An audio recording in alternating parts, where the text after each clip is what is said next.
plenty of people on FARC were like, McDonald's has every idea of what they're saying, and here's why. Here's why I can deconstruct this. And this is one of those things. This is one of those literacies. What you're talking about is one of those literacies, those things you learn on a place like FARC.com that you're not necessarily going to learn in your high school English classroom. You're not going to learn how to, deconstruct an image of Domo-kun yelling at this little orange teddy bear. You're not going to learn necessarily how to deconstruct an image like the George Bush Mission Accomplished image, possibly in a media studies class. But the point is that people are doing this so much every day on their own time. Why can't we take that kind of energy that we see and transfer it into our schools? That's what I'm interested in, maybe not necessarily what you're interested in. Other questions or comments? Like how you don't have to have an image to participate. Right. You actually can do it whether or not you have the enormous, mad hacker skills of being able to do whatever you want, or if you're just kind of like me who kind of knows something about computers but wanders in. You can participate regardless of your level of expertise, and that's one of the welcoming things about a site like that. Yeah. I was thinking that the way you're phrasing that question might sort of lead to kind of Okay.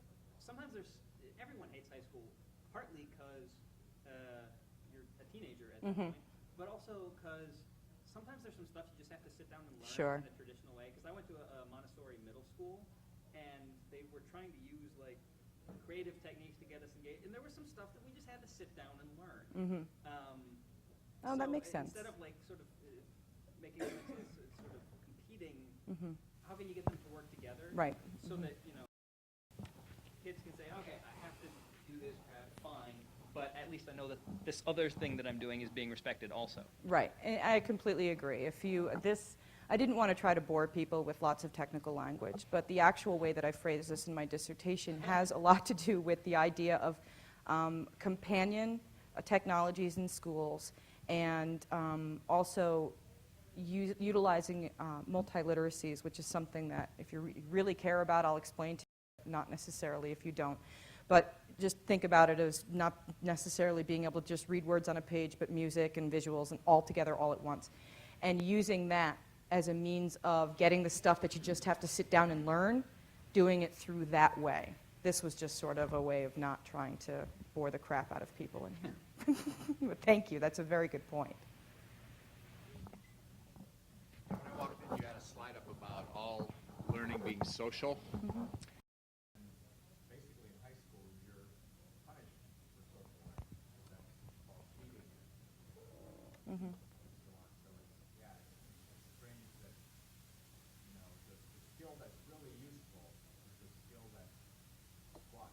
Right, and we've had movements in education where we're trying to get back to cooperative learning and collaborative learning.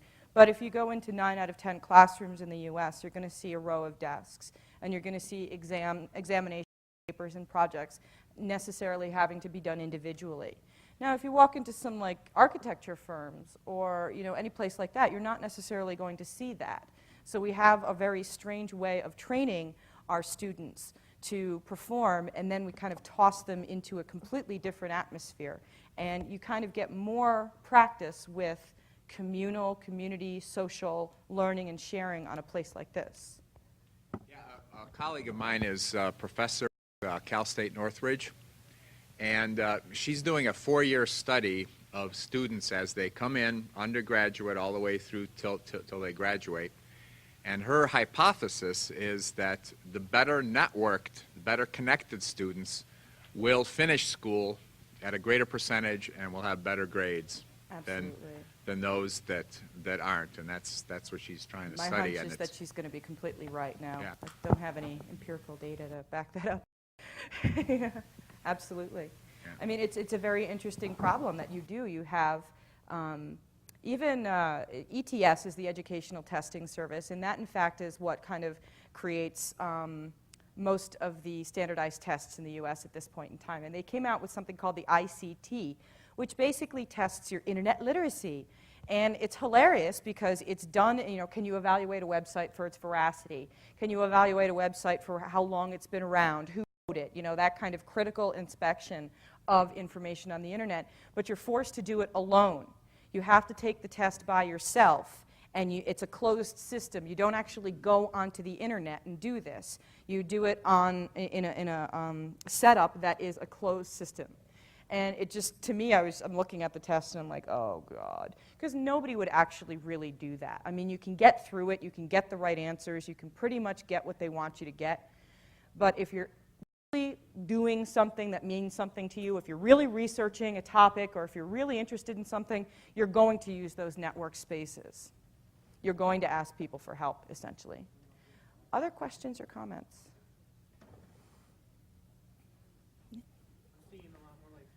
We'll go to LAN parties, hook up a bunch of systems and play together. Mm-hmm. So I see a lot of people, like some of my friends will go online and play with people online in like online gaming. Right. I see that more and more. Yeah. It's, Constance Steinkühler. I mentioned her name before. Her research is specifically on massively multiplayer online role-playing games. Sure. And her dissertation is freely available online, and it's not as theory-heavy or hard to read. And she specifically talks about the benefits of doing that. The benefits of utilizing this kind of instantaneous accelerated information, and the ways in which we learn to behave properly. You know, there are rules for behaving at LAN parties and behaving online. Behave properly, but also verify whether or not the information or the actions we are performing are indeed correct for that situation.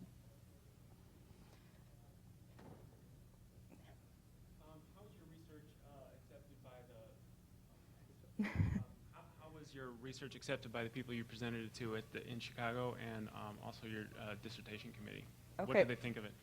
My dissertation committee was comprised of an interesting group of people. The chair of my dissertation was a nun whose favorite thing in the world is the Ramones in science fiction. She's a huge Neil Stephenson fan. So she was all over it. She was like, this is fantastic. The other two people were far more traditional, and they had a lot of problems with, I'm still not seeing the connection to school. I'm still not seeing the connection to everyday life. And I had to really work very hard, and where it may seem sort of intrinsic or obvious to you guys, they necessarily didn't see the connections because they don't use this kind of technology. At Chicago, I pretty much get laughed at. It's pretty funny. But the payback is that I get to say, where everybody, you know, you get like a group of grammar school teachers all wearing like, you know, long denim jumpers with an apple on it, and they're all sitting and want to learn about reading and literacy.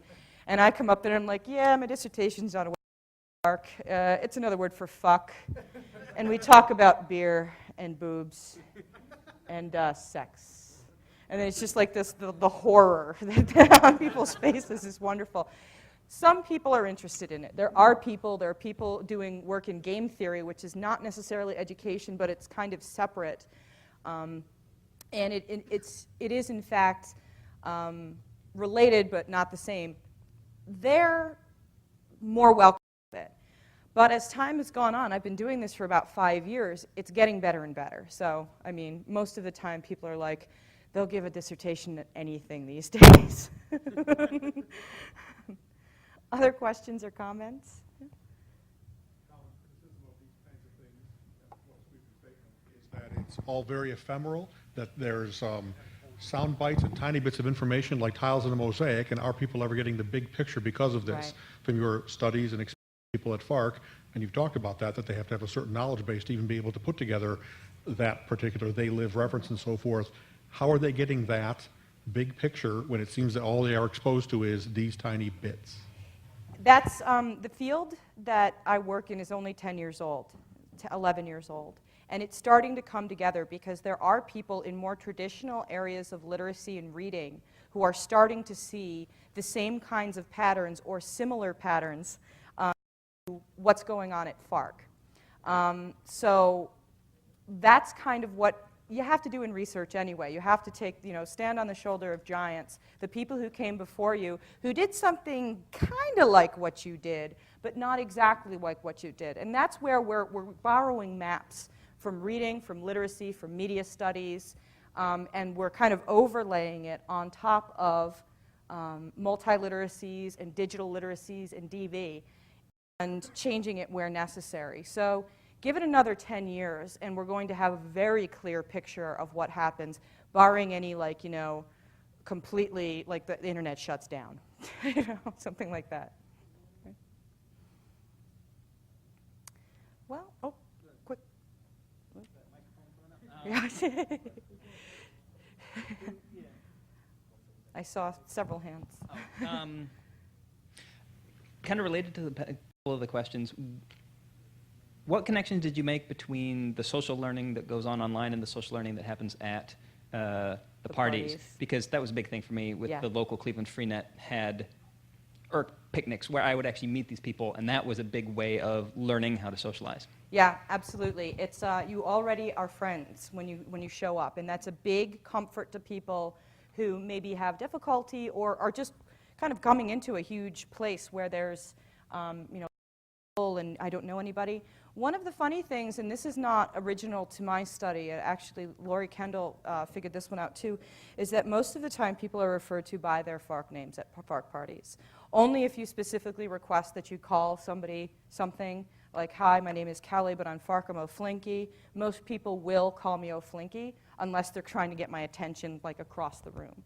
You find that. You find some cliches from FARC translate into real life, and you find that there's one of the parties I went to had an outlier who had been banned from FARC like forever and ever, amen, and he still showed up, and he still was wearing a shirt that had the ha-ha Quaker guy on it, and he still really, was really passionate about still being in the community. So the biggest thing, I have a whole bunch of things I could say to you, but I think they're going to cut me off. The biggest thing is that you're already walking into a community that you belong to, so there's a comfort factor and there's an ease factor there. On top of which, almost all FARC parties happen at bars, so there's also the social lubricant of liquor at work as well. Done? All right, thank you. Thank you very much. Actually, I had a question. Oh, you actually. do? Yeah, I'm just the guy with the microphone. But Nice. you'd mentioned how you wanted to see this brought more into our education system. Absolutely. And I, as a person who absolutely loathed high school, would love to ask you, do you have any ideas? Yes, Could you I go do. into that a That's little, the please? 7th chapter of my dissertation. I do. I don't know if I would necessarily use FARC in a high school classroom, unless it was a very liberal school. I think probably, however, you could use more, I want to say less boobies and beer-centric sites, more sanitized sites.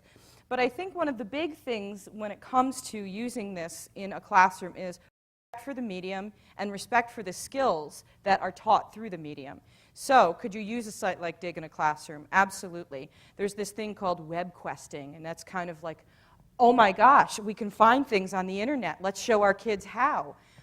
One of the big things, though, I come from a theoretical family and education that says it's really a good idea to let your kids show you how they use it first and then design lessons around it. So if you have an assignment where your job is to get kids to be able to write, say, a traditional 5-paragraph essay in an English language arts classroom, the idea is to let them write it however they feel they're most comfortable first and almost like translate it, almost like going from French to English, but you're kind of going from like, kitty leet to something else. So there are the traditional applications of just bringing something in like that, but there's also the idea that students are probably the best teachers when it comes to that kind of stuff as well. But if you have more specific questions, I'd be happy to answer them. No? All right. Could you imagine going into a high school classroom and flipping open your laptop and sort of logging into a place like a teacher-created web space like this and being able to have flame wars with people from Japan? Would that help you with certain things? Yeah. It kills the cool. Yeah, it kills the cool. You said something before about that false dichotomy between what actually, do you hate high school or did you have to just sit and learn this stuff, that kind of thing. The one caveat I do have about using a site like this or using these kinds of principles in a classroom has to do with the fact that you simply do need to make your kids that, yeah,